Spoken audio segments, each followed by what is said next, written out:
Welcome to Dance to Heal. I'm your host, Jenny C. Cohen. Join me as I share stories of how dance and movement can bring healing in a way that is safe and tailored to your life. I'm a cancer survivor, mother of two, and an award-winning performer who found that movement was vital to my recovery. I created Dance to Heal Wellness and also authored the best-selling book, Outside in Recovery, Dancing My Way Back to Myself After Breast Cancer. I will bring new techniques to help you on your dance journey and healing path. Are you ready to move? Dance to Heal starts now. Justin Senense is a proud gay Filipino-American award-winning speaker, New York City elite personal trainer, performer, storytelling coach, and co-founder of May I Be Kind, a social movement where humans remember kindness begins within. I will love being loved by you. A dream is the energy that gives momentum to evolution. When we dream, we always evolve onto a stage we are meant to be.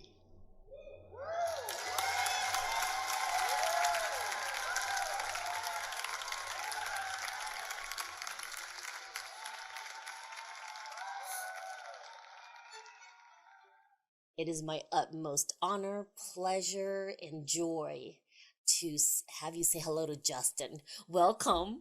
Thank you. Thank you. Thank you for having me. So your intro says it all, that you do it all.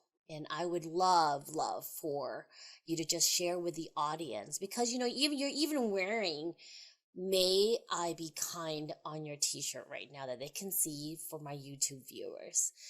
Would you please share with us how and when you discovered this key element of your approach at life right now? Yes. So it's actually a very personal story. I have been with my partner for almost 3 years. And in January of this year, we actually got into a fight and an argument. I hadn't actually been diagnosed with ADHD at the time, but I had been struggling with my mind. And I didn't realize that I was struggling with my mind in the depths that I was. I just always felt like there were stories that were always replaying, that I always had to fix, that I always had to write before I could move forward to make myself worthwhile or to receive. And so, I've always wanted to be in love. I've always wanted to fall in love. I've always wanted those things. And I never found myself in a relationship where I was challenged to receive the love back. And so what ended up happening was there was kind of this memory in the past that kept popping up. And I'd been in therapy for about a year, kind of dealing with those past thoughts and stories. And we all know that we have these thoughts, these stories that we've created in our minds, and they really truly influence our bodies. And so we got into this argument, and it just collided truthfully about the one and finding the one. And I have always lived in a sense of fantasy, I guess, with my relationships and love, especially being gay and not really truly knowing how to receive the love others were giving me, because I've been bullied, because I actually turned into bullying myself. So it's always been this constant struggle to be able to receive love. I can give it out and dish it out, but the circle is never complete until you can learn to receive it. So we got in this big argument, and there were things happening in our relationship that I was like, okay, I have to get to this space and do these things. We had weddings coming up, and I was just felt pressure that because we had these things coming up, I had to know that he was the one. And so we're fighting. I'm getting numb. I can't say things because when I have conflict, my body shuts down. I don't really allow it to feel. So I feel everything. And then my response is, I have no idea. I don't know what to say. And so long story short, turns into me in a puddle of tears on the ground, just screaming and crying at the same time. I'm tired of fighting my mind. I'm tired of fighting my mind. I'm tired of fighting my mind. And at that point, he holds my hand and I just start to cry. And it starts to make sense because my therapist, maybe a couple of weeks before, had started to hint towards you might be undiagnosed with with adult ADHD, and your parents were good at disciplining you, that you now have learned coping mechanisms to get you there. But these coping mechanisms, although you do them, the reason why it's hard to keep them consistent is you stop because of your mind or these stories, and it goes back. So my partner had this wonderful, wonderful, wonderful response. And he said, he held my hand and he was like, remember those Post-it notes that you had up in your apartment when I first visited? And they were Post-it notes that my therapist at the time had me write, I'm enough, I do enough, I have enough, and I'm worthwhile. And he went to his desk, got Post-it notes, and had me write them out on a Post-it note. And he was like, I don't want you to, he was like, just listen to me right now. He's like, please don't respond. He was like, I know that you're triggered, but he's like, we need to post these notes everywhere. And he was like, please practice each morning 5 to 10 minutes of loving kindness. He was like, that's what these phrases are the root of. And he was like, but just even simply waking up every morning in 5 minutes and sitting there, holding yourself, touching your heart and saying, may I be kind to myself. May I be kind to myself, and repeating that over and over. So that is truly how May I Be Kind started to happen. It started because for me to progress in my life and in our relationship, I had to learn a practice of being kind to myself so that I could receive the love and goodness that was already in front of me. And this was a turning point for me. And then later on, speaking engagements came, and I decided, you know what? The most authentic thing I can talk about right now is my own journey of kindness. The most authentic thing that I can offer to others are the lessons that I'm actually learning in real time as Justin in this space, and just also like speaking my story, sharing my story and the healing that I'm learning in hopes that it can inspire, because you will see the journey. Because even just speaking to you, Jenny, today is part of that process. Being able to share the story again, being able to talk about it and talk about its origination is so important, because that's perpetuated energy of healing. It is me practicing kindness for myself, and it just is an energy that is then gifted forward. So Thank yeah. you. I'm like trying not to sob and take the mic from you. And I want to Yeah. squeeze you, so I'm just going to squeeze my Oh mug right now. Oh my yeah. God. That was Thank some you. gold, and I'm so honored to actually just bear witness and hold space for that. Because, Oh, thank you. the thing is, we are conditioned these days to give love before understanding truly what it is to receive it, Yes. and Yes. in my healing journey, it has been very much a make sure everyone else feels loved and kindness before I give it to myself. Yes. Me Right. too. Right. Me too. Yeah. And Mm-hmm. I will tell you, in my recovery, a lot of that came from setting up safety first, Mm-hmm. because there is an exchange of safety under the a guide of I'm going to take care of you first, right? Because Yes. that doesn't mean it's Yes. safe for me. And I would love if you would share with everyone, right? For a lot of us, this is brand new. What do you mean? I'm a loving, giving person. What do you mean I do it for safety? And I'm going to ask everyone for a moment. Please approach the next tips I'm going to ask from Justin. I ask you to embrace this may I be kind thought from a beginner's mind and be like, Mm-hmm. all right, Justin, we're open heart and open ears. How does one start that? Besides, so truth Yes. talk, I Uh-huh. regularly have meltdowns where I'm screaming and crying, and my husband's going, "Calm down, I'm here," Yes. and I'm like, "I don't feel you. I don't even feel my body."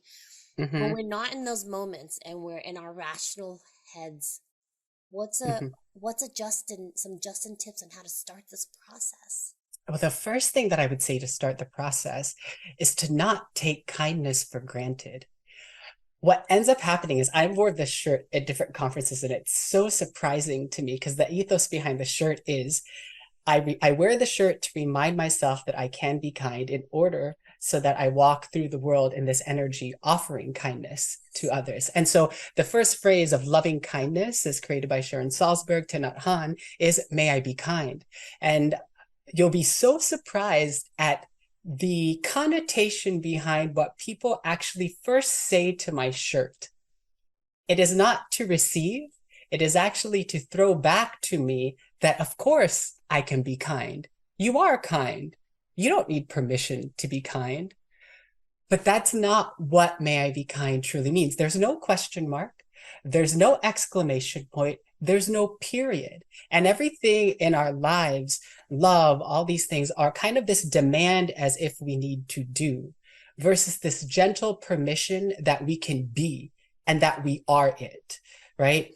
And just like brushing our teeth, just like going to the gym, just like learning dance steps, we have to start from the beginning and the basics. And so the basics would be to allow yourself to be kind to yourself.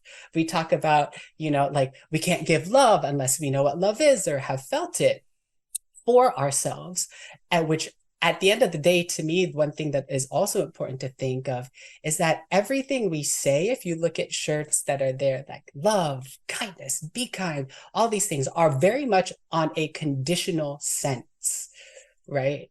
And so it's really important that kindness, that love, that healing is all unconditional. So the first thing is to allow ourselves to feel and have the permission to be something, to not take it for granted, and then to practice it upon ourselves first so that we are able then to give it. But not give it in a sense that it is an exchange, but give it in a sense that if I have this energy and I walk in this life with that energy, it is already gifted just because I am being my complete self, because I've given myself the permission to. And I think we've gotten in a space in society where we do things for an exchange. We do things for an exchange. And we even do that to ourselves, i.e., I'm going to go to the gym because I'm going to be healthy. But I will also say that sometimes going to the gym with that thought process becomes unhealthy over time because it is now a demand of yourself that then we all fall into the space. If I miss the gym, then I'm doing something bad, right? So when you see that kind of thought process, just as a metaphor, when something starts to shift to a shame response over time, then we need to shift back to a permission response, right? Because shame comes in this sense of right or wrong, but permission, there is nothing except to be. Permission allows us to be kind. So may I, before things like love, may I be peaceful, may I be kind, are gentle ways to practice loving kindness towards ourselves so that we can enter the day already building that energy within. And it just ends up infiltrating everything we do. I notice when I don't do that at the beginning of the day, my days are very, very much different. And I will notice myself trying to catch up. And, it doesn't mean that if I do this at the beginning of the day, it's a better day. It just means that my day I'm walking through with kindness, my day I'm walking through with love, my day I'm walking through with peace. So when I meet things that are of conflict with that, it diffuses that negativity just by being. Oh, I love that. Yeah, it brings to mind to me Yeah. when you were Mhm. reminding us to be careful of this pitfall of it being exchange. It's like chi, which is energy force, right? And the personal versus the Yes. universal energy forces. People misunderstand. I love this I'm hearing from you this reminder that just to be is actually coming from an infinite source of power versus our personal Yes. definitions of, well, I personally feel like I may or may not have energy. And I love this reminder because oftentimes when we're focused on the exchange of energies, we're coming from this finite source, right? And I Yes. love you're like, Yes. we actually have an infinite source of permission to be. Yes. Yes. And that practice, the thing is, it's so difficult now in this world to be. Like, because there's X, Y, 3, 4, 5, 6, 7, 8, 9 step to do those things. So the concept behind may I be kind is just that simple existence of may meet myself with kindness today. And wherever that may go is going to be kind of like the basis for where my day starts. And to just remind ourselves of those things, because we talk about everyone talks about gratitude, mindfulness, all these things, but we've actually lost that sense because now gratitude has been a 10 step to be grateful, or mindfulness has become, you must meditate on the here for 5 to 10 minutes, whereas we forget that literally looking at the mirror, telling ourselves, I love you, might be all that we need, right? In that moment. And maybe that's all we have time for, but to reframe that and practice those moments of truly being and meeting ourselves where we are is so important in this day. Yeah. Yes. Mhm. So, okay, so I have a question for you because, Yes. people will leave our two voices floating in the ethers and go back to their normal lives, right? Yes. Thank you, Yes. listeners. I know your time is valuable. I want to just acknowledge you spending that time with us right now. Yes. And Yes. once you exit, and what are some, because we don't want to put this into their minds as an expectation. However, what are some pitfalls we can actually watch for in wanting to adopt this may I be kind um, being versus, Mhm. because we are still a rather product end result society. And how do Yes. we just avoid that? Besides, of course, I'm about to make sure you know how to keep in touch with Justin. In the interim, right? Because, Yes. we may Yes. all not, there's only one Justin right now until he trains other Justins, okay? That's what I Yes. have for you. Like, you're gonna have a global Yes. movement, just so you know. I already have this vision for you. In Amazing. the interim, until we can get into the one-on-one coaching with Justin and or work on his group program, which I think he should do, don't you? In the interim, how do we stay consistent besides every morning starting? May I be kind, coming from an Mhm. infinite source.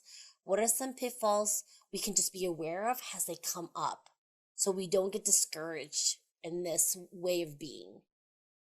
Yeah. Well, the biggest pitfall is going to be judgment. Yes. It's going to be catching ourselves in a judgment of thinking that this is crazy or beyond, if that makes sense, or thinking that I already am. So why do I have to?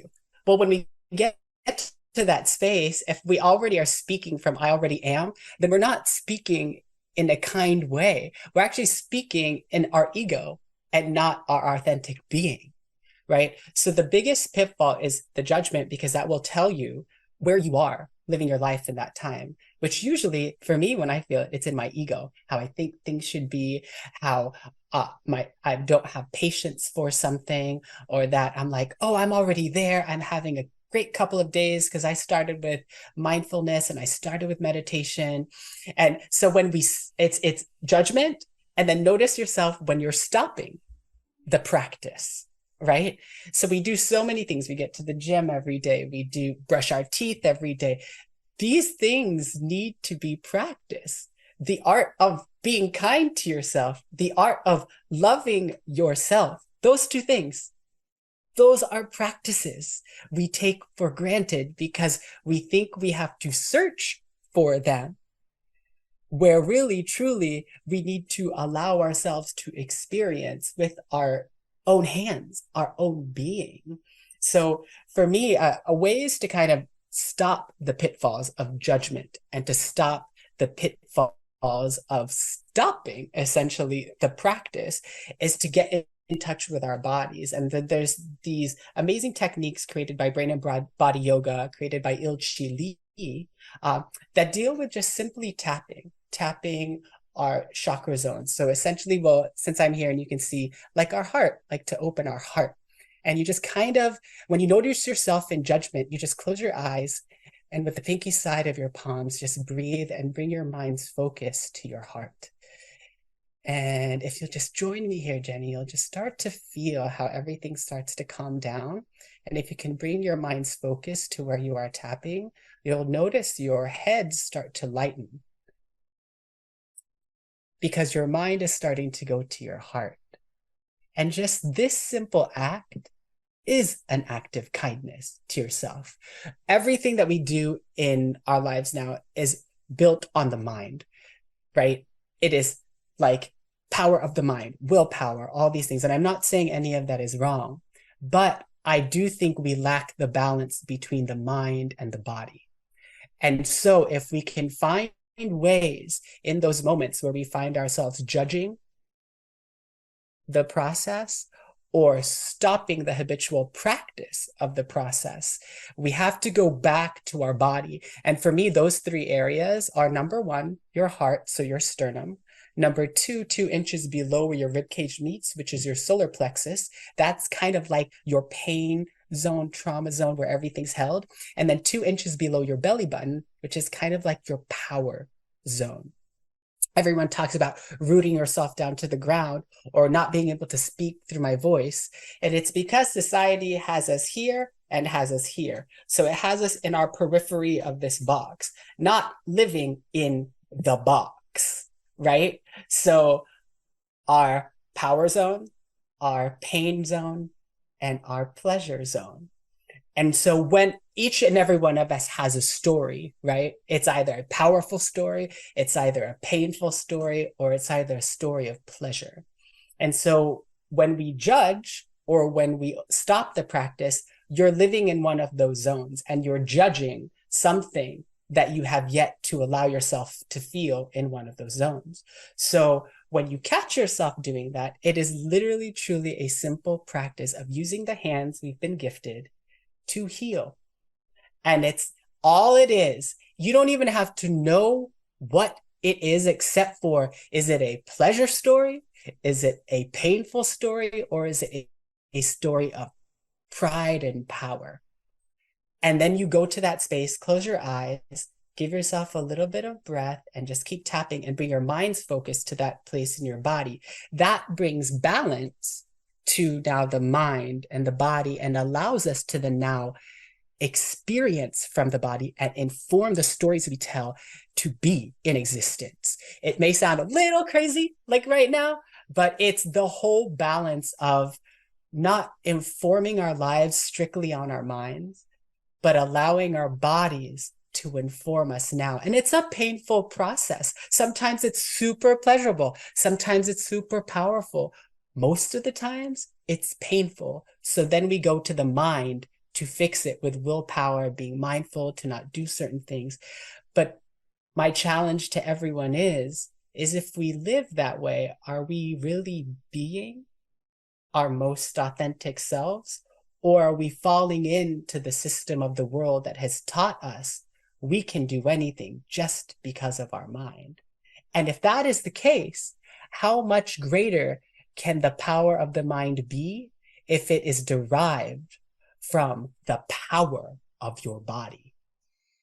Oh, oh my gosh, you guys, I'm just kind of like, my brain and my mind and my body exploded. Like, here's the thing, like, yes, and yes. So, because for me, we focus on the outside end, getting reconnected with your body, and then from there connecting with your mind, because we tend to do it the other way around. Yes. And I love this. We need to have you come back and talk more about this. And here's the thing.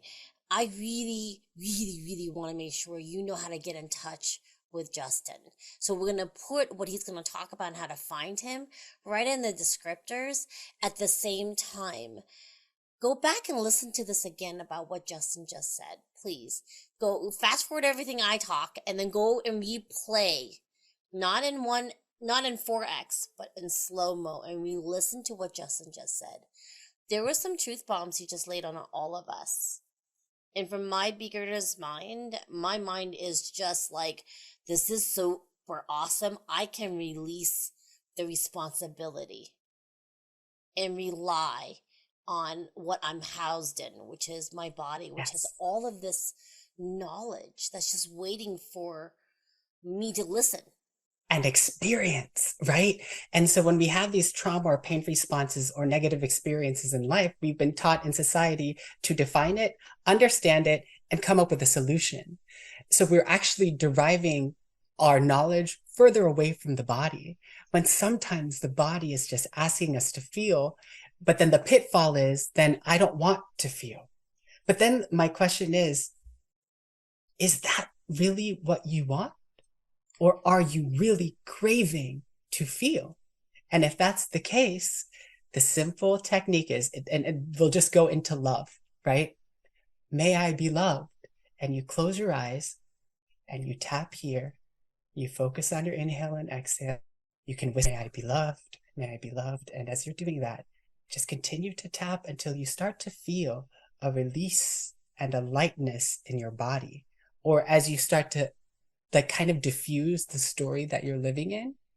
And for me, meditation has been difficult, but when I discovered the nuances of the tapping created by Ilchi Lee, I kind of infuse it in a way that works for me, that I call active meditations, because it allows me to apply those techniques together to then relate to the story that I don't want to feel, and recognize that over time, I notice my tapping becomes stronger. It becomes more invigorated. I learn how to change my energy by doing something from my hands to my heart, not from my head to my paper to pen. Does that make sense? Yeah. And so it's just slowly attaching ourselves to our body so that every expression that we start to do is derivative of the space that we've expanded to in our bodies. Our bodies can heal. Every doctor says that. Yeah. They know the power in our bodies to heal. And it's such a simple idea. And I'm not saying medication and all these things are not useful. It's so useful. But think of the power of all those things if you are connected to your body, right? Ugh. So, all right. So tell them, please, your email. Oh, yes. And where we can Yes. find you. Yes, so feel free to contact me if you have any more questions. My email is justinsenense@gmail.com. That's JUSTINSENENSE@gmail.com. My website is www.justinsenense.com. And you can check out May I Be Kind at mayibekind.com as well. And I wanted to just say, all of these techniques I've created into a program called Unearthing Our Stories. And it doesn't have to be done for people who want to speak and be on stages. To me, everyone has a story to be told. And when I started to tell my stories on stage, I recognized how much healing it was for me. And as I began to heal on every stage, people began to be inspired and attracted towards what I was saying because they saw it in person, because I was able to speak where I am and continue to heal for myself. That is where the inspiration lays. As we heal and continue to heal, that is the energy of inspiration that people see because they see it's possible. So this course called Unearthing Our Stories is a series of meditations that we take through our power center, our pain center, and our pleasure center. And I coach you through those spaces, through thoughts, through feelings, and we do journal exercises just to start to derive where those stories come from. And you'll be surprised at the amount of healing that can be covered when you're able to express from your body outwards versus when you were taught to express from our mind than making our body do. So join me in that experience. It has helped so many people, like with creating more speeches and being more connected to their speeches on stage. But it has also helped so many people in a sense of just allowing the stories that our bodies long to say and the stories that we run away from a space to be expressed. And once it's expressed, the energy is released. That is the kindness within ourselves. So then we travel the world, we move in the world with more light and ease. Oh, absolutely. And if you want more of understanding what this light and ease means, I need you to go to YouTube and find Justin's Speaker Slam video from November. Yes. And because he sings in it, and for me, because you heard in the bio Justin's enormous repertoire of skills.